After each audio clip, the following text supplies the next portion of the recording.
Anda menyaksikan News Update pukul 17 waktu Indonesia Barat. Gubernur DKI Jakarta Basuki Cahayapurnama mempermasalahkan rencana pengadaan laptop bagi anggota DPRD DKI. Meski begitu, Ahok meminta agar pengajuan tersebut harus dicek terlebih dahulu efisiensi dan efektivitasnya. Pengecekan anggaran tersebut dilakukan untuk memastikan pengajuan laptop tersebut tidak dilakukan setiap tahun. Gubernur DKI Jakarta Basuki Cahayapurnama mengatakan bahwa pengadaan laptop tersebut merupakan bentuk pemborosan anggaran. Seharusnya anggota dewan menggunakan laptop yang sudah ada. Meski begitu, Ahok pun mengakui hal yang sama juga terjadi oleh Satuan Kerja Perangkat Daerah DKI Jakarta yang sering mengajukan pengadaan anggaran pembelian komputer yang bernilai ratusan miliar rupiah. Sebelumnya DPRD DKI Jakarta mengajukan anggaran pengadaan laptop dalam rencana kerja dan anggaran kesekretariatan DPRD tahun 2016. Dalam anggaran tersebut, Dewan menganggarkan sebesar 1,6 miliar untuk membeli 101 unit laptop baru.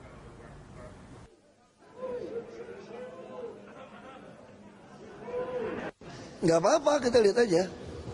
Memang ada kebiasaan suka beli-beli laptop terus nggak tiap tahun. Kita cek aja. Dan masih keperluan. Sekarang kita bicara kalau kamu punya laptop, buat ngetik doang, buat Excel doang, perlu nggak sih ganti laptop lagi kalau nggak rusak? Nah, kita juga lagi cek, eksekutif juga punya kebiasaan yang sama. Kita akan sisir nanti dengan e-budgeting ini. Pusamania Borneo FC menjamu Persib Bandung di leg pertama babak 8 besar Piala Presiden 2015. Namun Persib sebagai tim tamu harus membuka keunggulan di menit ke-6. Ilyas Pasojevic berhasil menjebol gawang tim tuan rumah dan membuat Persib unggul 0-1. Borneo bisa menyamakan kedudukan lewat aksi Arpani di menit ke-11. Pada babak kedua, gol Boaz Salosa di menit ke-69 dan 73 membuat pendukung Borneo FC bergembira. Dua gol tersebut membuat tim tuan rumah jauh memimpin dengan skor 3-1. Di menit 81, tim Maung Bandung akhirnya mampu memperkecil ketertinggalan melalui gol Vladimir Vujovic. Pusamania menang 3-2 atas Persib Bandung.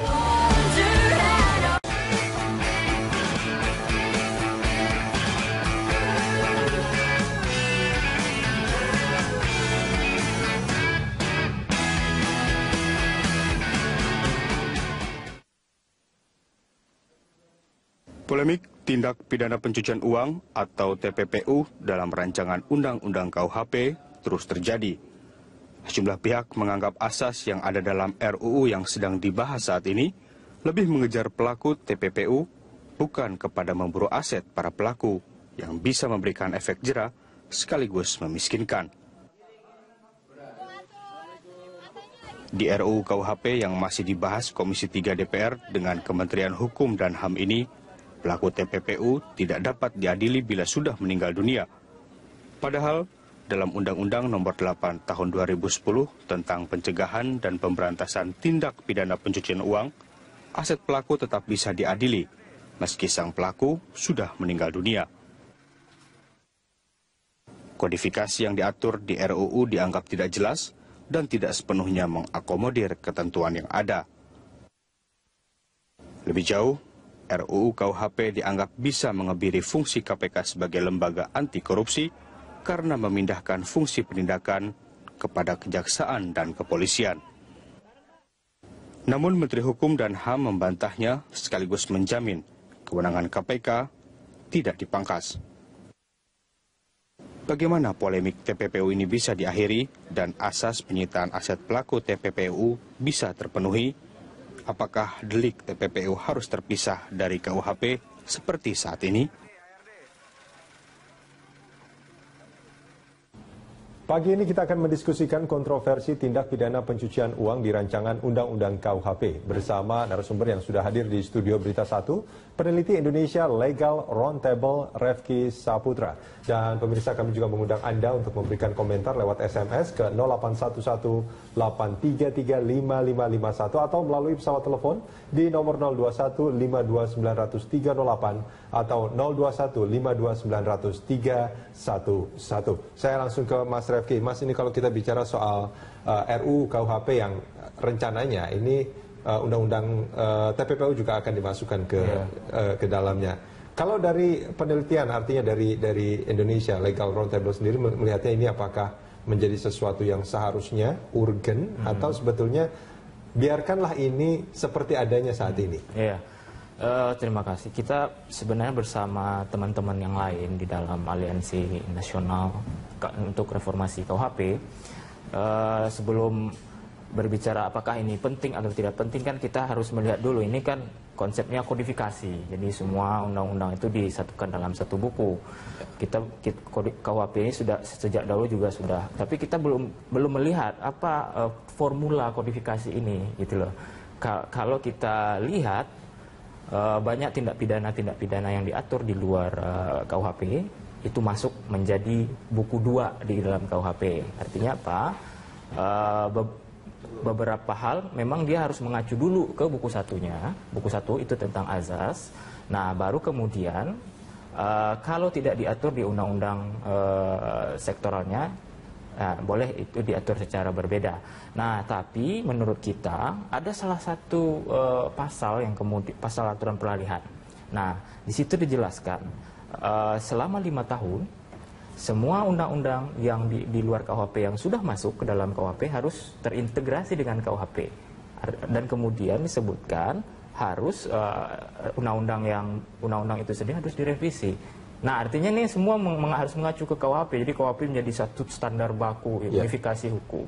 Walaupun unifikasi hukum, sistematik hukum itu dasarnya baik.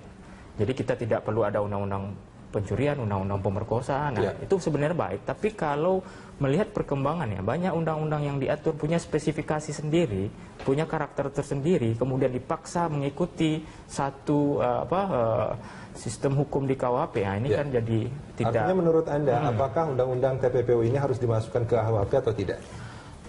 Nah, sebelum ya atau tidak, mari kita bedah dulu. Apa yang kemudian diatur dalam KUHP, kemudian di Undang-Undang TPPU.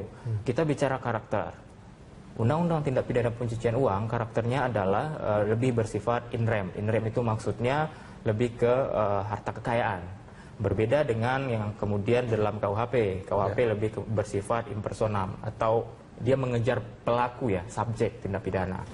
Nah, kemudian dalam salah satu pasal, misalnya dalam pasal 152 ayat 2 misalnya, salah satu hal yang menggugurkan penuntutan itu misalnya adanya orang meninggal dunia. Jadi kalau orang meninggal dunia, kasusnya ditutup. Jadi kasus proses peradilan pidana selesai di situ. Nah, kalau dalam Undang-Undang Pencucian Uang itu tidak serta-merta menggugurkan proses peradilannya, walaupun orangnya meninggal dunia pada saat peradilan. Asetnya bisa diajukan oleh penuntut umum ke hakim masih dalam peradilan pidana untuk dirampas. Artinya yang berbeda. Pasti memang berbeda. Karena memang makanya dibuat leg spesialis seperti itu, berbeda kan. Tapi sekarang pertanyaannya, apakah ini perlu dimasukkan ke dalam KUHP atau tidak? Kalau kita lihat masing-masing tujuan kodifikasi yang ingin mensistematisasi benar, tapi kemudian kalau memaksa dia masuk ke dalam KUHP yang azasnya satu, itu nggak cocok. Nggak cocok, artinya gini loh, ada salah satu pakar misalnya Prof. Barda misalnya. Kondisi kita sekarang ada rumah KUHP dan ada rumah kecil-kecil di luar KUHP, korupsi, TPPU. Nah, kalau mau masuk ke dalam KUHP, bikin dulu rumah besarnya. Jadi di buku 1 itu bikin rumah besarnya, masukkan beberapa asas itu. Nah, baru kemudian itu bisa masuk. Misalnya yang paling ini juga. Artinya saat ini sebelum ada rumah besarnya tadi, sebelum asas-asasnya ini memang harusnya memang terpisah. Baik. Berbeda. Sekarang kita sudah tersambung dengan Pak Hudri Sitompul melalui sambungan telepon. Pak Hudri.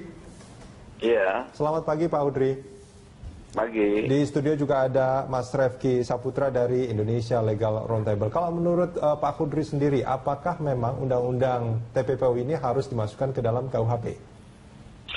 Ya, kan kalau lihat dari gagasan kenapa di KUHP ini kan sebenarnya mau melakukan kodifikasi.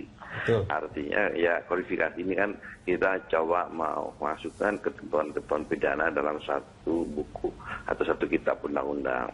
Nah, ya, mestinya ya kan itu dimasukkan dengan maksud juga dengan kodifikasi ini adalah untuk memberikan kepastian hukum kepada anggota masyarakat ya. Nah, jadi kalau pertanyaannya apakah harus masuk, ya mestinya masuk. Nah, tapi kan nanti juga dalam perkembangan kita kan nggak tahu ya nanti ada lagi setelah katakan misalnya sudah disahkan ya KUHP yang baru itu ya kan sudah dimasukkan semua ketentuan-ketentuan pidana yang tersebar di luar KUHP dijadikan ini, satu saat kemungkinan akan juga ada suatu undang-undang katakanlah yang kita nggak tahu apa nanti ke depannya ya yang nanti diatur juga mengenai satu pidana. Pak Kudri, maaf saya potong Pak Kudri. Tadi Anda mengatakan bahwa jika undang-undang ini dimasukkan ke dalam KUHP ini akan memberikan kepastian. Apakah selama ini dengan terpisah tidak memberikan kepastian itu? Loh, ya kepastian hukum ya memang itu kan lebih kita tentu kepastian hukum yang lalu itu ya juga ada, tapi kan lebih baik ya kalau itu lebih baik kalau misalnya dijadikan satu dalam satu kitab undang-undang itu. Ya. Kalau kita mengatakan bahwa ini akan lebih baik, tentu ini menjadi harapan setiap orang. Tapi parameternya apa bahwa ini akan menjadi lebih baik? Parameter yang lebih baik ini artinya semua anggota masyarakat ya dengan mudah ya mengetahui ketentuan-ketentuan pidana. Walaupun di dalam suatu azas hukum setiap orang dianggap mengetahui undang-undang, tetapi itu kan hanya fiksi saja, semua hanya anggapan saja. Nah, lebih baik ya kalau dianggap itu orang seanggota masyarakat itu betul tahu undang-undang apa yang dia langgar gitu. Okay. Nah, ya. Pak Kudri, kita jeda sebentar, ya. Kita akan lanjutkan ini di segmen berikut. Mas Refki, kita jeda sebentar.